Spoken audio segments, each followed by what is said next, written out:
Very often on my YouTube videos, I get comments like, I wish my art looked like yours, but I'm an awful artist, or I really love your illustrations, but I could never do anything like this. And here's the thing, I do think I'm a good artist, pat myself on the back a little bit, but I'm just good at recreating other people's work or things that I see online. Now, everything is subjective, of course, you could disagree, and also we're always our worst critic, but I'm saying this because I feel like quite often when I make really cool art in my bullet journal, it's basically just taken from inspiration pictures or other amazing artists who I'm trying to replicate. And so in today's video, I want to show you guys my tips and tricks for doing the same thing so you can also create really cool art in your bullet journal, as long as you credit the artist, of course. And today I'm going to do so in the new bullet journal that I just got from Sophie. P.S. Before I get into the video, there is going to be a giveaway today, so stick to the end of the video to see how you can win something very special. It is always a good day when I get a new package in the mail from Sophie.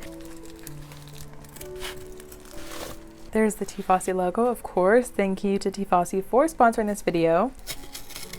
3, 2, 1.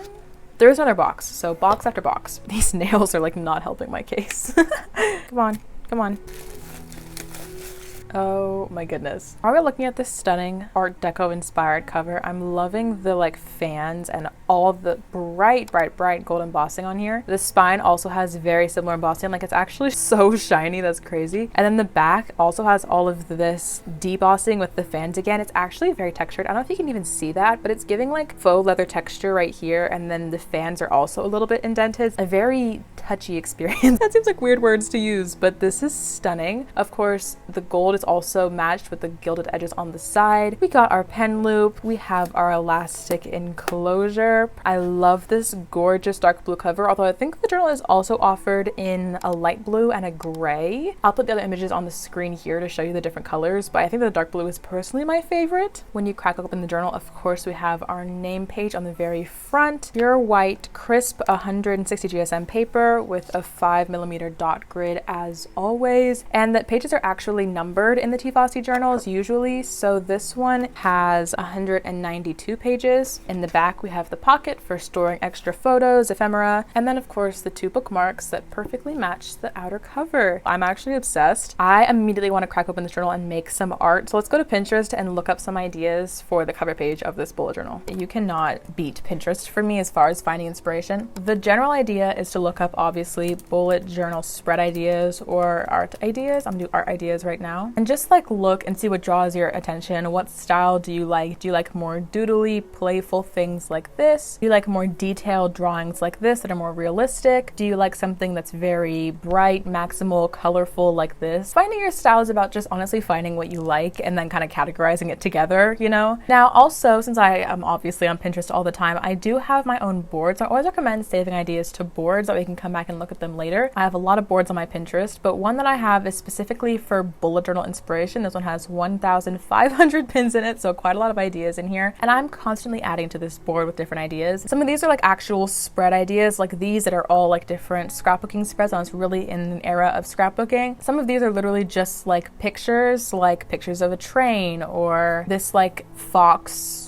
fictional character thing that I really liked and wanted to make art out of. Now, if you have an idea that you want to do, like for example, maybe you want to do an entire spread about turtles, maybe. You can look up first like turtle bullet journal theme or bullet journal spread, right? And then you're gonna get a lot of specific ideas that other people have done. Now, I tend to find whenever I do this, the general bullet journal aesthetic, I mean, everyone's is different, everyone has their own personal style, but I find that a lot of people like to do more like cartoonish, water-based marker, colored pencil, a lot of white space type of art. Like this is a really cute mood tracker, for example. We have the 5 turtles in the middle, but there's a lot of white space. It's less like one big image and more just like little doodles everywhere. But if you're looking for something more artistic, you want to push yourself more than just little doodles, which I mean, if you don't, that's fine, but sometimes I like to do that for myself. Instead of looking at bullet journal inspiration, I will look just simply like art inspiration, because then you'll get all different kinds of art. Like for example, this right here I think is done with, what is this? Is this pen and marker? Oh, she's a watercolor artist. I think this is actually very gorgeous. I'm gonna save that. We'll come back to that maybe. Anyway, what I mean to say here is whenever I look up art inspiration, not bullet journal inspiration, I tend to find a larger range of ideas of different styles and different types of turtles, different types of mediums of art, things like that. This one is done with markers, I believe. A couple of these are also like digital art. Like this one I think is digital art. Anyway, those are my tips. So just make a quick account. Pinterest is gonna be your best friend. Now, of course, when we're making art in our bullet journal, it's always good to do a practice run first. Now, when you look through my sketchbook,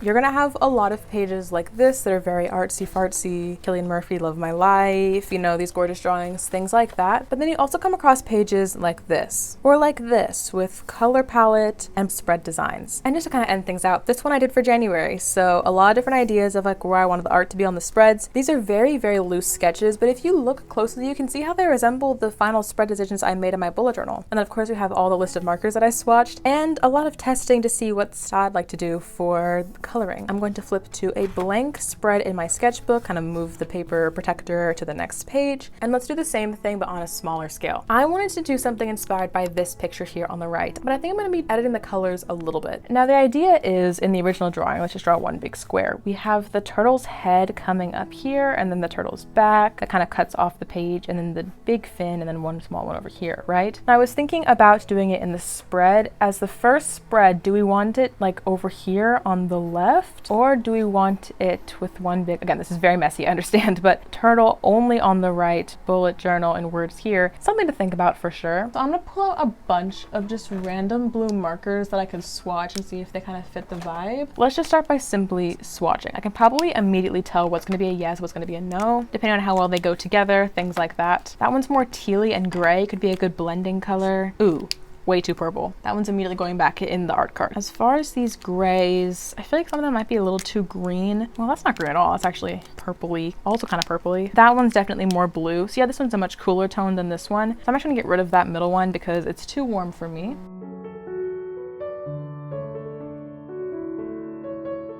So I'm looking at this section right here as like my favorite out of all the colors I've picked so far. And then this little beige might be good for warming up as well. So let me just like try using these couple of colors to make a little swatch here on the left.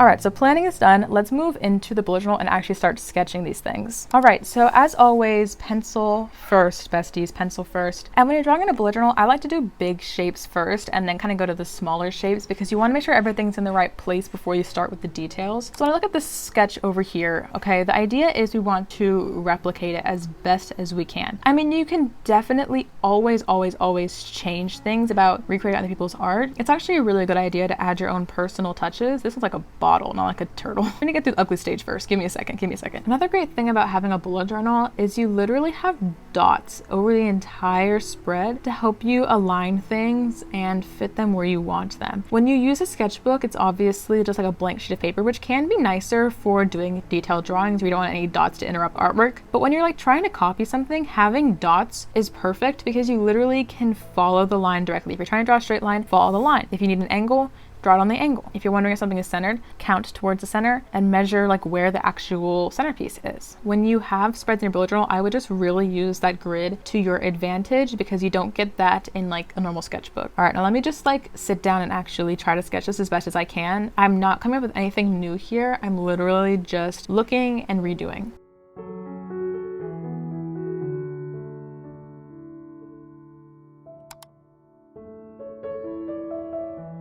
Now, I'm not gonna lie, okay, one thing that I gotta pat myself on the back for, toot my own horn, is that I'm actually quite decent at being able to see a picture and recreate it. But I do want to give a couple tips, although I do want to encourage you also not to compare yourself to other artists. This video is just supposed to be here for ideas and inspiration, not for like comparisons. However, whenever I'm looking at something, I like to look at the shape of it. It's much harder for me to look at something and like, okay, line goes here, stop, go back up, left, up. It's difficult to like make it an accurate drawing whenever you're doing something like that. So instead I think of like shapes. Like for example, for this fin, is that the way you call, like when you call it, it's a turtle fin, a turtle arm, whatever it is. I'm looking at the picture here and I realize, okay, it goes like a straight line here and then it kind of goes up a little bit before curving down. That's how the top line goes. And then there's like a little curve cylinder-y section, almost like there's a straight cylinder here. And then we get like this flat bell shape and then it kind of tapers down into one big fin. So what I think about is, okay, if I'm following the cylinder here, although it isn't an actual cylinder on the body part of the turtle, I'm just simplifying the shapes, right? I will start the curved lines going upward like this and kind of curving down here. Then when we get that flip out into this fan shape, that's where I will start pulling the lines downward this way, tucking them up towards the middle part of the fin, and then I can just follow the general very messy shape of the fin going down from there. And then whenever I erase this like fan shape and the details in this cylinder, it's not perfect. It definitely needs some shading to make things look more realistic, more details, but the idea is there and it doesn't look too bad. Also, let's look at relationship to other things, right? So right here in the drawing, I have my second fin in the back touching the first fin before we get to the body of the turtle. There's like a little section here where it's touching, right? In the image, it's not. Now I could change things if I wanted it to touch, for example. I could totally edit that, but for me, I recognize that there is a separation here, so I'm going to actually draw that separation in manually to make sure that things are as realistic as possible to the artist, because again, I'm improving my art by copying what someone else has already done that I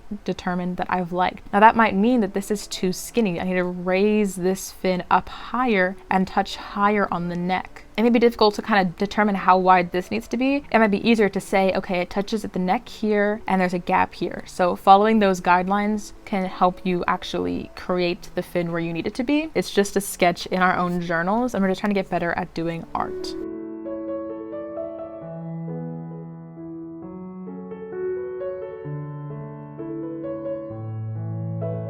So we have the general sketch idea here. I'm going to write the words my bullet journal, like I said, to the right, but I am going to add some bubbles. This is not included in the drawing, obviously, but I think that it just adds more of my taste when I know I like in a spread, so make it more personalized by doing something simple like this. Now, obviously, this entire video so far has been about finding inspiration from other people's creations and making them in your own bullet journal, which I think is in general amazing. People post their art so others can get inspired. As an artist who posts my art, that's my point. I do it to give inspiration and give ideas for you guys to redo as well. However, I think crediting artists is incredibly important, because there's a difference between recreating and stealing art. You don't want to recreate something and then claim it as your own. So whatever you do, if you post it online, or if you're just like talking about it with friends, or just like even if you're doing your own bullet journal, maybe even write the artist if you can find their names or their Instagram handle where they posted it, or like the link for where you found it, something like that, because you always want to credit who you're taking inspiration from and give them props for coming up with the idea first. I just want to make sure that we're recognizing the difference between stealing and just recreating. We're in this bubble, this happy bubble, not the stealing bubble, okay? Alright, it's been about 20-25 minutes and I have a couple updates. Number one, I did all the line art and the calligraphy for this because I figured it was literally just me tracing what I already have mostly, so I didn't really think you needed to see all that. Also, I decided I actually want to watercolor this. I know I just went through all that work finding all the pens and markers for this sketchbook spread, and I still stand by that these are like a great color palette together. I just feel like, to be honest, these like very light versions are a little bit closer to the navy that I'm looking for, just on a like much toned down scale. Obviously it's much more like pastel, but it's more like gray desaturated than these like super bright colors. So I'm actually gonna do watercolor and hopefully just not bleed through the paper too much. We're just gonna cross our fingers. But first I'm gonna add a little bit more detail to the line art, because in the inspiration picture there is a lot of cross hatching happening underneath all of the paint. Well, actually just hatching. Hatching is adding a bunch of like little thin lines back to back, and it gives the illusion of shadow or shading whenever you like blur your eyes or stand back a little bit. I love doing hatching or cross hatching in my bullet journal because it's just an easy way to use pen to add shadow rather than using the actual color itself.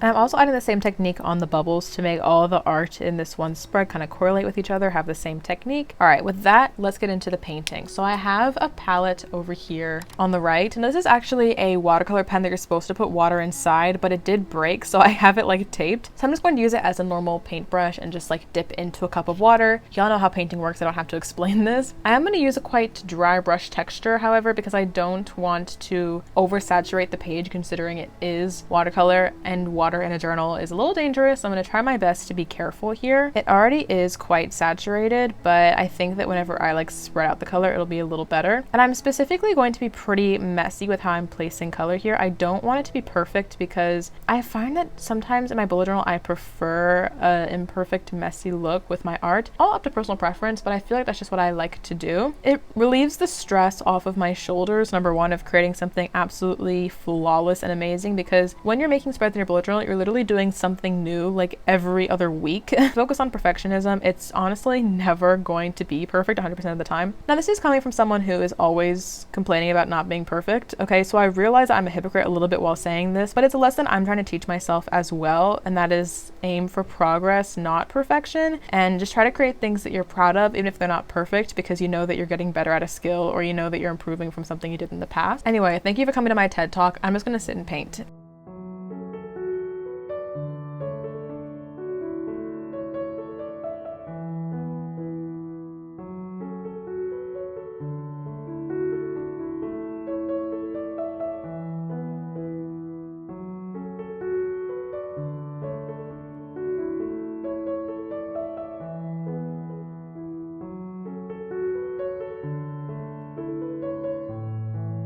Now for the moment of truth. I'm crossing my fingers that nothing bled through. Oh my goodness, nothing bled through. Hallelujah. This is why it's great to buy a journal with 160 GSM paper, because it is thick. Watercolor, as long as there's not too much water on it, will still hold strong on one paper. T. Fossey, I love your journals. I love your journals. I honestly, in hindsight, I'm very glad that I went with watercolor here. I was nervous about it bleeding, but since it didn't, I'm like much preferring this choice over doing something like marker. I think you definitely can do marker with this particular drawing and do whatever you want. Honestly, it's your journal, your idea.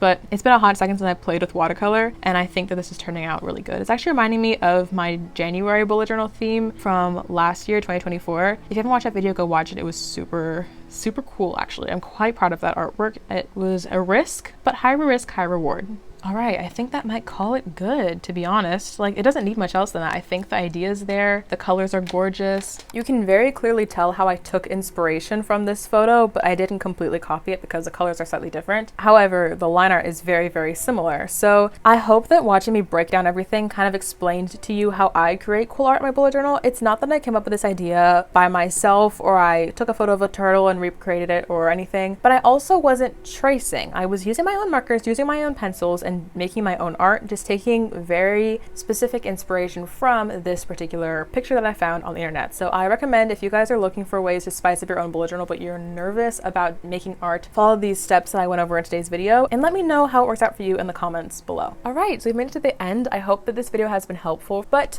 don't leave yet, don't go, because we do have a giveaway. I'm super excited because the bullet journal that I got from T. Fossey and that I made a cover page of today, I'm going to be giving away to one of my lucky subscribers. Because, I mean, if you guys can see my collection of bullet journals down here, I love T. Fossey's journals, but I don't need any more because I already have like a bajillion journals. And quite a few from T. Fossey as well. But I thought that since I got this one from them, I should give it to one of my subscribers with a little bit of my art on the front page to get you guys started in your bullet journal for the new year. Is it February? Yes. But you can start a bullet journal any time of the year. It doesn't really matter. So if you want to get this gorgeous T. Fossey journal with my personalized hand-drawn art on the first page, I'm going to pick one lucky winner, obviously, because there's only one journal. And all you have to do is subscribe to my YouTube channel and comment down below this emoji over here and your Instagram handle so I can contact you. This giveaway is open for 1 week. I'll put the dates here on the screen. Also, it's only open to the US, unfortunately, because shipping is expensive. I'm sure you guys can understand. But if you don't win the giveaway, if you want to check out T. Fossey and get this gorgeous journal for yourself anyway, I'll have the website on the screen and linked down below, and if you use my code MINGO, you can get an extra 10% off of your purchase. Thank you so much again to T. Fossey for sponsoring this video, and thank you to you guys for participating in the giveaway. I love you so much. Good luck with your art, and I will see you next week.